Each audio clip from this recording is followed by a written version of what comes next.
नमस्कार, स्वागत है आपका द न्यूज पर। मैं हूं आपके साथ शेरिन।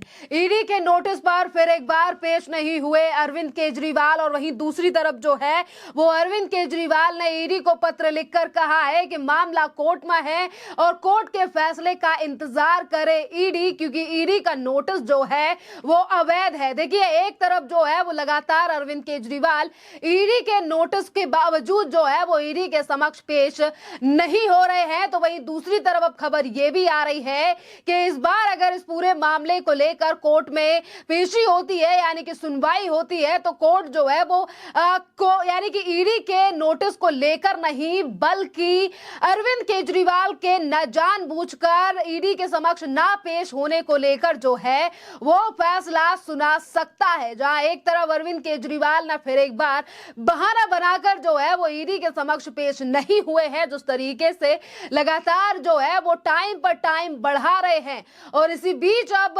बीजेपी और कांग्रेस ने जो है वो हमला बोला है मुख्यमंत्री अरविंद केजरीवाल के ऊपर। और देखिए, भारतीय जनता पार्टी के राष्ट्रीय प्रवक्ता शहजाद पूनावाला ने तो अरविंद केजरीवाल के लिए भगोड़ा तक कह दिया है। जी हाँ, आज शहजाद पूनावाला ने कहा है कि अरविंद केजरीवाल एक नंबर के भगोड़े बन गए हैं। उनके पास शराब घोटाले के मास्टरमाइंड के रूप में छुपाने के लिए बहुत कुछ है। अदालत का कहना है कि अभी समन जारी है, उचित है कि आपको जाकर जो है वो इन तमाम सवालों के जवाब देने चाहिए। बावजूद इसके जो है वो अरविंद केजरीवाल लगातार जो है वो भागने की कोशिश कर रहे हैं। अगर छुपाने के लिए कुछ नहीं है अरविंद केजरीवाल, तो अरविंद केजरीवाल को जो है यानी कि आपको ईडी के समक्ष पेश होना चाहिए। इसी के साथ सुनिए क्या कह रही है बांसुरी स्वराज, जो कि बीजेपी की ही नेता हैं, और उन्होंने भी अरविंद केजरीवाल के ऊपर निशाना साधा है। दिल्ली के माननीय मुख्यमंत्री अरविंद केजरीवाल जी बहानों के चैंपियन बन गए हैं। पूर्ण बहुमत की सरकार होने के बावजूद 17 तारीख को जब उनकी कोर्ट की डेट थी, 16 तारीख को उन्होंने खुद ही एक विश्वास प्रस्ताव मूव कर दिया विधानसभा में, और उसकी बहस लगा दी 17 तारीख को। फिर बहाना बनाया कोर्ट के सामने कि जी क्या करूं, कॉन्फिडेंस मोशन की बहस लगी है, इसलिए 17 तारीख को मैं कोर्ट के सामने आ नहीं सकता जी।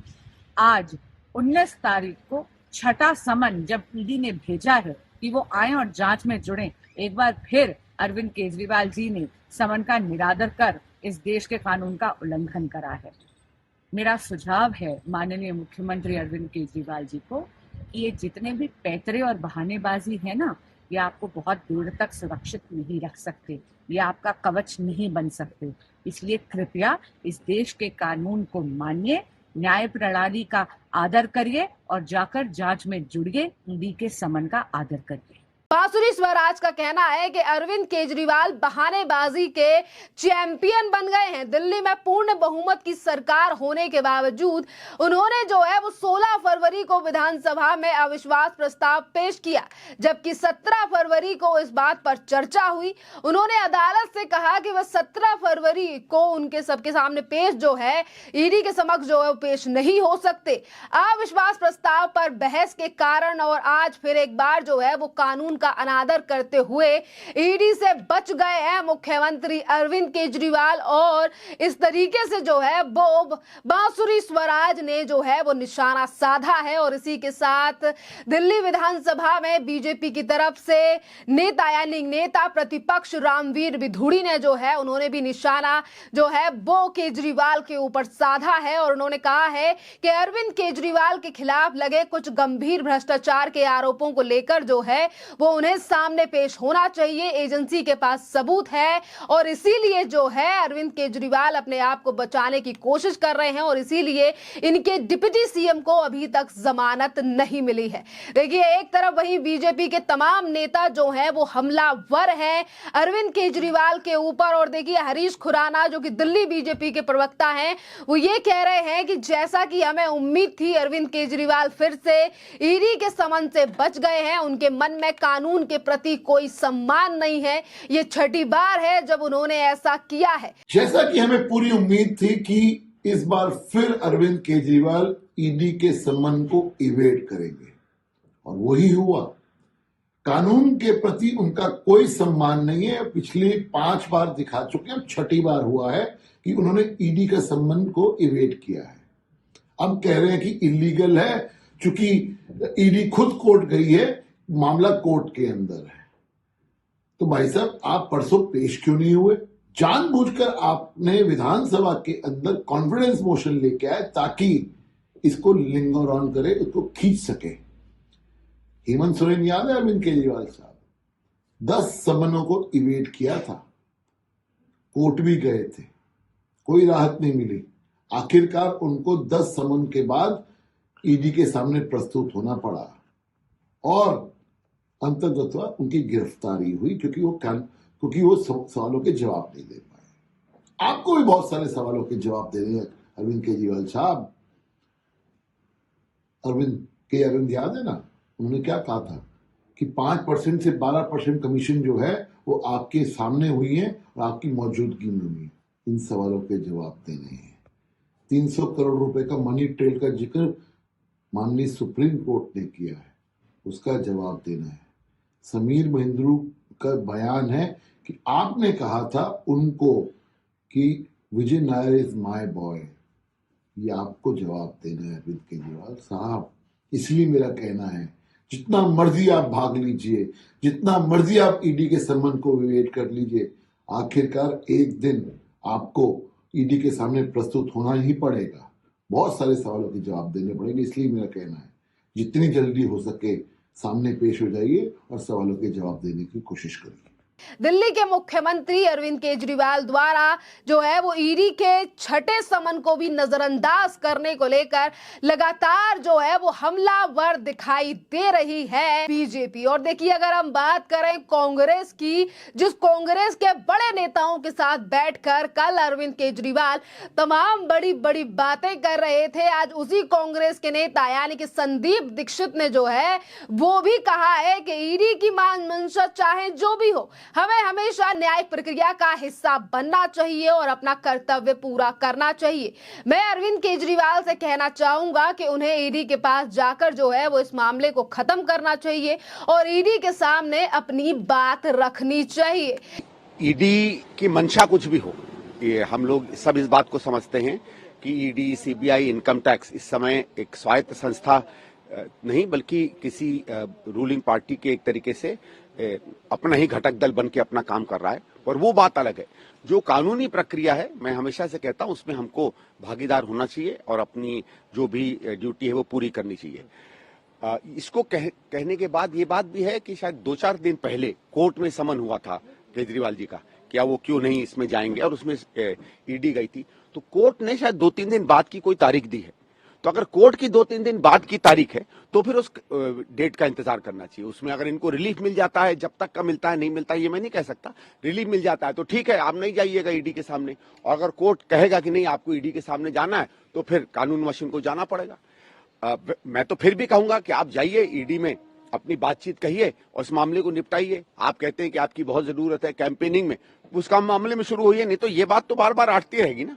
एक तरफ बीजेपी और कांग्रेस लगातार आम आदमी पार्टी के ऊपर हमलावर है, तो वहीं दूसरी तरफ देखिए दिल्ली आबकारी नीति को लेकर हमेशा ही कभी कहा जाता था कि ये तो घोटाला कभी हुआ ही नहीं है, काल्पनिक है। और जब बारी आ जा चुकी है खुद मुख्यमंत्री यानी कि अरविंद केजरीवाल की, तो वो लगातार कभी ये कहते हैं कि जो समन भेजा गया है वो अवैध है, कभी कहा जाता है कि राजनीति से प्रेरित है समन, और बताया नहीं है कि आखिरकार ईडी जो है वो किस हैसियत से हमें बुला रही है। तो देखिए, इस पूरे मामले को लेकर जहां एक तरफ आम आदमी पार्टी लगातार ये बात कहती है कि दिल्ली की जनता का भरोसा जो है वो अरविंद केजरीवाल के ऊपर है, तो इसी बीच सोशल मीडिया के माध्यम से जो दिल्ली की जनता है वो भी लगातार अब अरविंद केजरीवाल को लेकर जो है वो निशाना साध रही है कि ये सिर्फ बहानेबाजी ही नहीं बल्कि अरविंद केजरीवाल जो है वो अपने आप को बचाने की लगातार टैक्टिक्स जो हैं वो ढूंढ रहे हैं और इसीलिए हमेशा वो ईडी के समन पर पेश नहीं हो रहे हैं। जिस सम्मन को वो इलीगल कह रहे हैं, मैं आपको ये बताना चाहता हूं कि आईपीसी की धारा 174 के तहत कोर्ट ने ये माना कि सम्मन सही है, आपको कोर्ट में पेश होना चाहिए। तो जब उस धारा के अंतर्गत कोर्ट ने ये मान लिया कि भाई ये सम्मन सही थे, आपको पेश होना चाहिए, तो ये सम्मन गैरकानूनी है, ये कहना ही अपने आप में न्यायालय की अवमानना है। कोर्ट में जो मुकदमा अब गया है, जिसकी ये बार बार बात कर रहे हैं, वो भी 204 CRPC के तहत सम्मन पे पेश न होने के खिलाफ वो मुकदमा है। तो सम्मन को गैरकानूनी कहना, या एक दिल्ली में अरविंद केजरीवाल को हम दूसरे हेमंत के रूप में देख रहे हैं, तो जांच एजेंसी से भागना। दिक्कत अरविंद केजरीवाल की यह है कि वो इस बात को स्वीकार नहीं कर पा रहे हैं कि हाँ, उन्होंने शराब घोटाले में चोरी की है।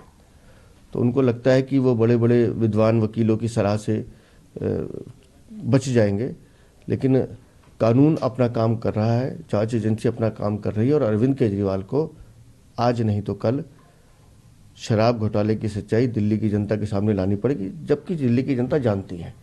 लेकिन एक न्यायिक रूप से सामने आ जाए, जो इसके दोषी हैं जैसे मनीष सिसोदिया, संजय सिंह, वो उनकी प्रतीक्षा कर रहे हैं, तो वहाँ अरविंद केजरीवाल को भी एक बार सच्चाई सामने आने के बाद अरविंद केजरीवाल का भी वही हश्र होना है जो एक भ्रष्टाचारी और कुशासन करने वाले व्यक्ति का होता है। तो आम आदमी पार्टी का यही फैसला जा चुका है, तो कोर्ट का डिसीजन आने की वेट क्यों नहीं? मैं फिर आपसे कह रहा हूँ, 204 CRPC के तहत कोर्ट ने उनको एज ए अभियुक्त बुलाया है कि आप IPC धारा 174 में सम्मन पे पेश क्यों नहीं हुए। वो विषय अलग है, जांच एजेंसी का विषय अलग है। आप जांच एजेंसी के सामने पेश नहीं हुए, इसलिए कोर्ट ने आपको 204 CRPC के तहत सम्मन जारी किया। उसका उससे कोई लेना देना नहीं है, लेकिन जांच एजेंसी का सम्मन वैध है, ये कोर्ट ने पुष्टि कर दी है। और इस तरीके से जो है वो टाइम खरीद रहे हैं, यानी कि टाइम बाय कर रहे हैं हमेशा ईडी के नोटिस को लेकर अवैध ठहराना या फिर उसको राजनीति से प्रेरित बताना। और देखिए, अगर हम बात करें अरविंद केजरीवाल को भेजे गए नोटिसों की, समन की, पहला जो समन था वो 2 नवंबर को था, उस समय पर पेश नहीं हुए। दूसरा समन जो था वो 21 दिसंबर को था, उस पर पेश नहीं हुए। तीसरा समन जो है वो 3 जनवरी को था, उस पर पेश नहीं हुए। चौथा समन जो है वो 17 जनवरी को था, जिस पर वो पेश नहीं हुए। फिर 5वां समन जो है वो 2 फरवरी यानी कि इसी महीने भेजा गया था, और उस समय पर भी अरविंद केजरीवाल जो है वो पेश नहीं हुए। और ये जो छठा समन है ये 14 फरवरी को भेजा गया था, जिस पर आज 19 फरवरी को अरविंद केजरीवाल को ईडी के समक्ष पेश होना था। पर आज भी मुख्यमंत्री अरविंद केजरीवाल जो है वो ईडी के सवालों का जवाब देने के लिए नहीं पहुंचे, और उन्होंने ये तक कह दिया कि मामला कोर्ट में है और फैसले का इंतजार करे ईडी। एक कभी ईडी को जिम्मेदार ठहराया जाता है तो इससे पहले यानी कि बीते रविवार को ही अरविंद केजरीवाल ने केंद्र सरकार पर निशाना साधा था। उन्होंने कहा कि झारखंड के पूर्व मुख्यमंत्री हेमंत सोरेन ने भाजपा से हाथ मिला लिया होता तो वो जेल में नहीं होते। केजरीवाल ने सोरेन की पत्नी कल्याण सोरेन से फोन पर बात की। इसके बाद कल्याण सोरेन ने जो है वो एक्स पर लिखा कि आज मेरी मुख्यमंत्री दिल्ली के मुख्यमंत्री से फोन पर बात हुई है। अरविंद केजरीवाल को धन्यवाद ऐसे समय पर जब वो झारखंडी योद्धा हेमंत जी और उनके परिवार के साथ खड़े हुए हैं। देखिए, जिस तरीके से हेमंत सोरेन लगातार ईडी के समनों से भाग रहे थे और आखिरकार उनकी गिरफ्तारी हो गई, कहीं ऐसा ही हाल दिल्ली के मुख्यमंत्री का ना हो जाए। ये बात हम नहीं कह रहे हैं, बल्कि तमाम वो जनता कह रही है जो कि सोशल मीडिया पर आज लगातार इन बातों को समझ रही है कि किस तरीके से अरविंद केजरीवाल ईडी के समन से भाग रहे हैं और क्यों आखिरकार जवाब नहीं दे रहे हैं। खैर, इस पूरे मामले पर आप लोगों की जो भी राय हो आप हमें कमेंट कर जरूर बताइए। धन्यवाद।